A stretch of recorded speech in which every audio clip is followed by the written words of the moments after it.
Good day, this is Greg Lewis. I'm your city manager in Lebanon, New Hampshire. I want to welcome you to the show today. We do Lebanon in depth, so it gives an opportunity for us to share information, to know more about Lebanon and more about things that are going on in Lebanon. Today, in the first part of the show, we're going to talk about some aspects of some projects and some things going on immediately in Lebanon. And then in the second part of our show, we're going to talk a little bit about human resources with our Human Resource Director, Sheila Wahl. In the first part, we are right now in the heart of August, and one of those things that happens in the heart of August is there's activities going on, and one of them is auditing. It's important for a city and for its citizens to know that the city has a firm handle on accounting for all the things that the city does with public monies. And it's very critical and very important that the city maintains very strong records on exactly what we do in terms of managing that money, because that's a public trust. You know, the city has an obligation to be a good steward. And the check and balance in here is that an independent auditing firm is selected by the city to come in and provide an audit. And the firm comes in and they camp out basically in the city. They get the full cooperation of the city financial department and other departments who have financial information. They go through and do a very comprehensive review of each and every item that we have in our financial records to make sure they're all in order. And they provide management oversight in terms of giving input into our financial department, into our other departments, and to myself as city manager. When they see things, if they see things that we can do better, if they see things that we need to tweak a little bit. And in some jurisdictions, if there's an issue that they encounter where there is some need for improvement, they will issue findings. These findings are formal judgments by them that certain things exist and these need to be corrected. They go through this process. It's very intense. It takes a significant amount of time. And at the culmination of it, they provide an audit report. And the audit report is made to the Lebanon City Council in formal session, open session, that's televised, that's filmed by our friends here at CATV, and they will describe what they have found. I have with me today for our show, I have the audit report, and it's right here. As you can see, this report is a very in-depth type of report. It's in terms of the length, it has close to 60 pages.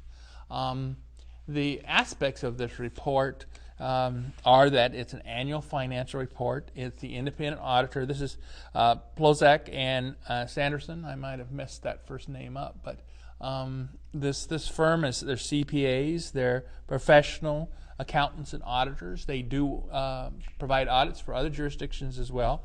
They were selected through a proper process of request for qualifications.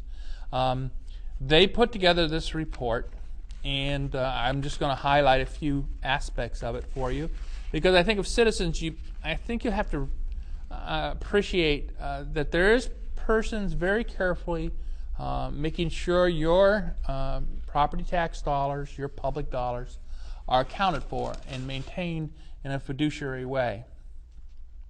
They note in the beginning of the report, they note and discuss a little bit in their analysis. They provide some financial highlights, like at the close of the most recent fiscal year of the city, the total net assets of the city exceeded its liabilities by $97 million, $97,860,550. That's a net increase of about 1.5 million, or percentage-wise about 1.6%. So the net assets of the city, which are our public assets, are being maintained in a fiduciary manner. The government funds reported a combined ending fund balance of $27,333,122. That's of which 27.4% of it, that's about 7.5 million, is available for spending. It's important that you have this available because it's kind of the safety net for our public enterprise of a city. You have to do this in order that you have to protect the city, protect its residents, in the financial management of the city. They go on and they talk about another set of unreserved fund balances of about $4.3 million. That is what is called a general fund unreserved fund balance. That includes contingency for property tax abatements as well. This indicator is about 7.9% of the total general fund budget. The city councils in the past here have maintained a policy objective of striving to maintain an 8% target for unreserved fund balance, and we'll talk about that a little bit later in this report. Going to this fund balance, I'd like to make a few comments about a fund balance. Why do you have one? And because why don't you just return all the money happens to taxpayers if it's not being utilized? The fund balance purpose is to ensure the continued orderly operation of government and the provision of services to residents. It has to mitigate current and future risks resulting from revenue shortfalls. As you can see, the ups and downs in the economy, the ups and downs in the changes of government and federal and state level, you know the types of ups and downs might result in revenue shortfalls. Also, you can have these unanticipated expenditures. These could be everything from an act of nature that might suddenly inflict something on our city to an unforeseen man-made situation that would cause unforeseen need for expenditures that weren't in the budget. It has to also do with the financial impacts of the prior year expenditures in case some of those change. It needs to address this fund balance is to address variations in cash flow. We really need to have cash flow and make sure we're secure on that, because if a jurisdiction doesn't have enough of these resources in the reserves for fund balance, what happens is jurisdictions start doing this short-term borrowing, where they borrow short-term in order to make their cash flow meet. Which was something we prefer not ever to do. We would prefer to try to keep away from that sort of thing. This is also to provide a contingency if there's unexpected capital expenditures, and if there's any errors in revenue or expenditure estimations. It provides a tax rate stabilization opportunity. You want to have a stable city. We want the city to be in a place where we don't have spikes, we don't have valleys. And this part of the audit revealed that the city is on point toward its target. We're striving to it, and we're led by some strong policymakers who want us to make sure that we achieve it. Overall, there were some comments about the report at the conclusion of it, and this is what the summary of the report is. The summary is that the audit report expresses an unqualified opinion on the financial statement. So there was no qualifications in the opinion they rendered, that what they had was based on what they reviewed. It was accurate. It was based on what they reviewed. That's a strong statement. There's no qualifications in their statements of recommendations or judgments. There were no material weaknesses identified relating to internal control or financial reporting. Internal control is very important. We have to have internal control, checks and balances. We got to make sure that there's a lot of good oversight and that it comes from multiple different directions. So the city made the goal there. There was no significant deficiencies identified that were not considered material weaknesses relating to internal control. So there was no deficiencies in that area about internal control. There was no instances of noncompliance in terms of the materials in the financial statements, so we're in compliant. And he also noted that with regard to federal awards, there was no material weaknesses with regard to federal awards. There was no significant deficiencies identified that were material weaknesses that related to internal control of federal major programs, because the city receives federal funding as well as state funding. So all that was in order. They ended by concluding the city of Lebanon was determined to be a low-risk auditee, which basically is that the city of Lebanon's is accounting for itself and maintaining very crisp and clear and sharp accounting procedures, and they're making an accurate rendition of the use of public monies, which are basically your monies as the public. Last night, in this presentation that was provided to the city council, I made special note that this kind of free of findings, this great compliance determination here is not an accident. It's a product of a lot of hard work. And the hard work that has been done here has been by our finance director, Lynn Jarvie. It's been done by our deputy finance director and all the members of the financial department that are engaged as part of the teamwork here. It's also as a result of the financial people in our various respective departments. All our departments have people that work on finance. Our department heads provided oversight. The result is a very clean and very strong audit, and I'm real proud of them for doing that. And I think as you citizens, you ought to feel comfortable that we really got some excellent workers, excellent employees, excellent leaders in the area of our financial accountability. So I was really pleased that's a happy occasion, and I want us to honor that. The second thing I wanted to pick up today is going about bridges. In our area now, if those of you like myself, we live in West Leb. And in West Leb, we all notice quickly that there's a couple bridges that are currently over the Connecticut River. Actually, they look kind of strange because they're up against each other. And what's going on there is there's a bridge replacement program going on. And this new bridge will be a very, very solid and sound bridge.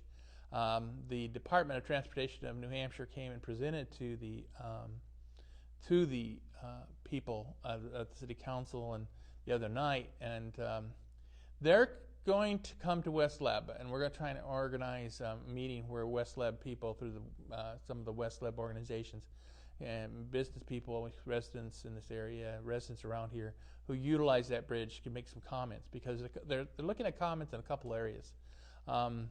As the bridge is finalized, they're looking at how the design of the contours of the bridge should be along the railings. What kind of railings should we have? I mean, you know how beautiful the river is, but there are safety factors involved, so there's going to be some balancing between safety factors and aesthetics and just being able to enjoy going across the bridge and looking at the river. Also, there's pedestrian traffic that's going to be going across that bridge, and how is that going to traverse the bridge? How is that going to interrelate with the traffic and the railing? Another important aspect is the lights. Are there going to be lights on the bridge? A standard bridge would have a standard railing, and they would have no lights.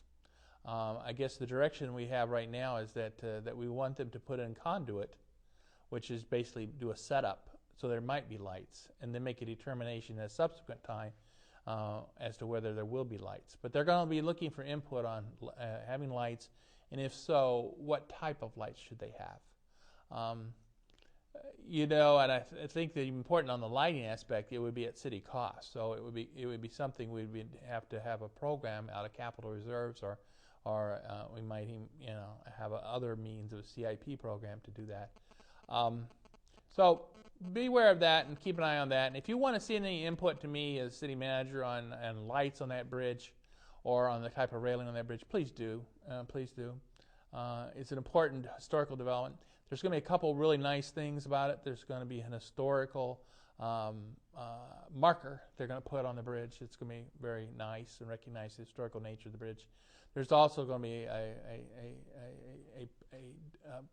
basically a platform where they're going to describe the bridge and the history of it, and that'll be down toward the park area. So those are a couple really nice developments, positive things, positive audit, positive developments. Bridge is coming, and I hope you get involved in that. You'll hear more over the next few months about franchise. As we close this segment, we'll be talking about franchise. the council has authorized that in terms of their general discussion that I'm going to explore franchise further. There's an attorney I'll be working with in seeing if we're going to be able to retain him. We have to contact Comcast and on behalf of the city and see if they'd be willing to sit down and work with us on a new franchise for our city. So with that, I think we're hopping along here toward the end of the summer, and we'll see you in the next segment. Thanks a lot.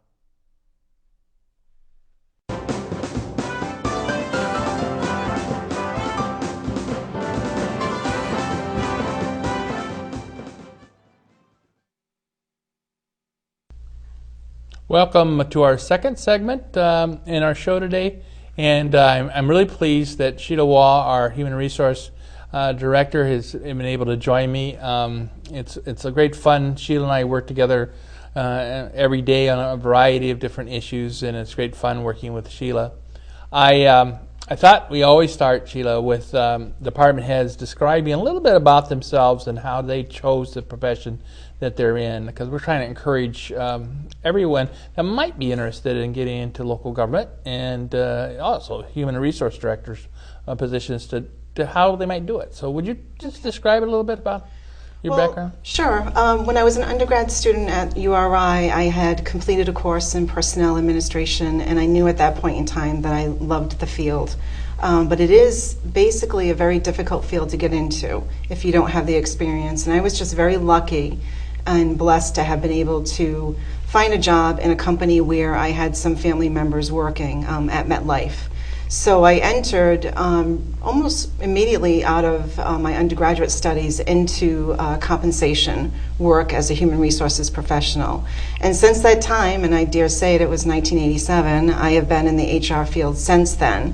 I've done a few things in legal editing, legal writing. I've done some pro bono work because I'm also an attorney. I went to law school during my human resources career, but it was always my intent to go back into human resources and to use my legal training in that way. It's a field that I love. It's a field that fits me well because I'm able to do not only detail-oriented work, but there's a lot of interpersonal interaction with all walks of life. And having worked in a number of different industries, I think I've been successful in switching gears and being able to really understand my audience and, frankly, my customers who are my employees. That's great. That's great. And you said URI. You mean the University of Rhode Island? Right, University of Rhode Island. Sorry about that. Yeah, so you're from Rhode Island. I am from Rhode Island. And you went undergraduate at the University of Rhode Island, and then where'd you go to law school? The University of Connecticut. Go Huskies. All right, the Huskies, great Huskies. So you went to got an undergraduate degree, then you got a graduate degree in law, and you went right into HR work, working through different roles of HR work. I did. I've worked in a number of different industries. I've worked in financial services and HR in the hospital healthcare setting, which was a unionized facility. I've worked in a non-union manufacturing plant with General Dynamics. And then I worked in a nonprofit sector, which was a social service agency. And I had never worked in a municipality. And I was very attracted to government work. As an undergrad, I was a Truman Scholar. I was very interested in public service and that sort of thing. So the idea of working for a municipality was very interesting to me. That's good. As a Truman Scholar, what did that entail? It was a national award. I believe they picked scholars by state. It was competitive, or by region. And it was based on your scholarship, and I also had to write an essay on prisons. I selected that topic and what we should do with the burgeoning prison numbers and what should be our plans for the future. So. Yeah. Well, we encourage people that might have an interest in the field to, these are things you can do. And I know you can go to many websites and get some information. There's associations of professional human resource managers and directors that there is. People could go and look into. I think probably what the most important thing is for a student coming out of school with a human resources degree or an interest in human resources to find a mentor and to network. So they can make that break into the field and find someone to help them along. And I was lucky enough to have that when I started my career. And so you've joined the city, and this is your first work with a municipality after a lot of work in the private sector. Right, Correct. And how long have you been with the city now? I will have my 1-year anniversary in September. Oh, congratulations. Yeah. It's great having you. Thank you. The work at the city versus the work in the private sector, there's a lot of difference between the two? I approach it as people are people. And how can I best serve the population, and what are the needs of the employer and of the employees. I've found that I've done quite similar things in my different positions. There seem to be repeated needs of policy clarification, development, wellness programs, employee motivational tools, retention, turnover. So those seem to be constant themes. The real significant difference, I think, comes into when you're dealing with a highly technical workforce or a heavily unionized workforce versus a non-union workforce. So those types of issues are where you really need to switch gears. But for myself, I feel that there's a common theme. Now, I think people would be interested in exactly what does the Human Resource Director do in an ordinary type week, during the course of that week. What kind of things does a Human Resource Manager do? There are a lot of things on my plate on any given day. We receive a lot of information requests from the public. There might be position openings that need to be recruited for and posted on our website. Job fairs, the development of wellness programs for employees, classification compensation studies that need to be done periodically to value and properly grade our positions. There are also employee and labor relation issues that are very important and time sensitive. And for us, one of those issues are upcoming contract negotiations. So it's a day-to-day issue, is putting out fires and immediate needs, but at the same time, keeping your eye on the bigger picture for those long-range projects that can be cyclical in nature, like contract negotiations, compensation studies, and whatnot. But in the last 4 to 5 months, I've been concentrating quite a bit on recruitment. Okay. We've made some really great hires that I'm proud of. We do have some opportunities posted, and if the public is interested in applying for positions with the city, we have a website, and under the Department of Human Resources, all of the openings are listed. And they can feel free to stop in at any time and drop off their application to me or talk to me about the opportunities. This for people who maybe haven't gone through the process of applying for city employment and what it like. Could we kind of take it from a point of what would happen in terms of a beginning and a conclusion, assuming someone came through to the city process and concluded by being hired in the city process? How would that work? What would they do, and what kind of stages would they go through, and what would be the kind of things that would happen to them as they went through the process? So initially there needs to be an available opening, and if they have seen the available opening and feel that they're qualified, they should submit an application, which is again available on the website. It can be filled out on the website and submitted to me via email. But they should fill out an application, submit a resume, cover letter, any other additional information they feel would be important for consideration to me. As we collect those over time, over a month or 6 weeks amount of time, we start screening those applications with the hiring department. And upon receipt of every application, I should say, we make a notification to the applicant that we have received it, and that we'll be in touch with them if we're interested in their candidacy. So as the applications come in, we get to a point where we decide if we have enough applications, or if we don't, we may re-advertise, or if we feel we have enough, we start culling through the applications for first-round interviews. And all of the interviews at the city, since my tenure, we've leaned towards a panel interview, so that a number of people have the opportunity to speak with the candidate and interact with them and share as much information as possible with them about the city. So we have first round interviews. We then narrow that down to a smaller candidate pool, and we sometimes have second round interviews.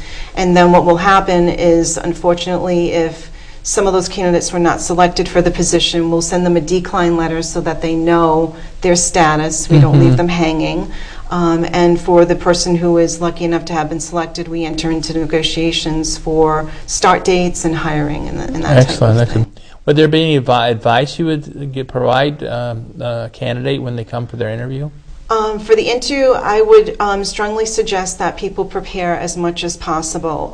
We've interviewed candidates, and frankly, those that have taken the time to carefully read the job descriptions that we post and who learn about the city and show an interest in what is going on in the city are the candidates that have a foot up in our perspective. Of course, they also need to be qualified, but I think that's the best way that you can make a presentation. And to really sell yourself. A lot of people aren't comfortable with that. And really, you'd be surprised what might be of interest to us that you think is just something small and something that you've done. So really look at the job description and try to relate your experience to it so that you make that connection for us if we're not smart enough to make that connection at that time. That's really good. In terms of the critical issues the city of Lebanon is facing in the HR, what would be some of those issues that we'll be facing here with the Human Resources Department in the city of Lebanon? I think we need to build a structure for ourselves in the City Hall or for the City of Lebanon with greater policy development that provides a structure for all who are working in the city to define what are acceptable behaviors, norms, expectations, performance objectives, that sort of thing. So I think that's a big objective for me. I would like to look towards more employee motivational teamwork building exercises to bridge gaps between departments that were not so siloed. Although I think we have a great team-centered focus as it stands. And I think thirdly is to build our infrastructure in terms of technology so that I can do more with human resources information data to be more strategic in terms of planning ahead, looking at how numbers are playing out and getting out in front of them instead of relying on qualitative evidence. So that would be my three top issues. Once somebody is hired as an employee, I know that you see many situations that are of an employee in the workplace. What advice would you, if someone said, well, I would like to be a successful employee, what would be some tips that you'd give them as to how to be a successful employee in a workplace of today? What would be some of the tips you might give someone? I think you have to show a demonstrated interest in the position. I think you need to come in hungry to learn and hungry to figure out where you can make your contributions. In my past experience, I've always walked into my positions feeling that this employer is here, it's been here for a long time, they must be doing something right, so I don't enter it into thinking that I'm going to change everything. You need to sit back, evaluate, and really find out where you can add to the mix. Because an employer is a mix of people who have strengths and weaknesses, and together we hope that we're a stronger unit. So I would just suggest that they learn as much as they can, listen as much as they can, and really pick opportunities where they can make a distinctive difference. That's really great. As we kind of bring it to a close here, from your perspective as a professional human resource director, what do you think are the key issues for our future in the area of human resource management, and as a profession, where do you think human resource managers are going to be looking at in terms of the key elements of our professions? I think this has been the battle cry for human resources professionals for quite some time, and there's been some challenge in reaching it, but HR has always wanted to be at the table with CEO, to be a player, to be a part of the executive team in shaping and melding the future of the organization, instead of being in the background and called when something needs to be done. And frankly, the profession's had a hard time doing that. And my approach has always been to try to take what might seem like a soft area or soft delivery system in human resources and try to quantify it so that I can show how I am and my profession is affecting the bottom line. And I think that's the same battle cry that we've had for a while. There are other global employment issues that we could talk about, and international issues and offshoring, but they're still struggling. Mm-hmm. HR professionals are still struggling with that. I'm certainly glad you're at our table here in Lebanon. I think that's a worthy cause. I think everything we do is about people, the people we serve, and the people we work with, our colleagues. And I appreciate you coming here today and give us a little insight into the human resource field and Lebanon in particular. Hopefully some of you have listened to some of the ideas about tips for getting employment and tips once you're an employee, how to be successful. So thanks again, Sheila. Oh, you're welcome. It was a good session, and appreciate your time today. Thanks. Thank you.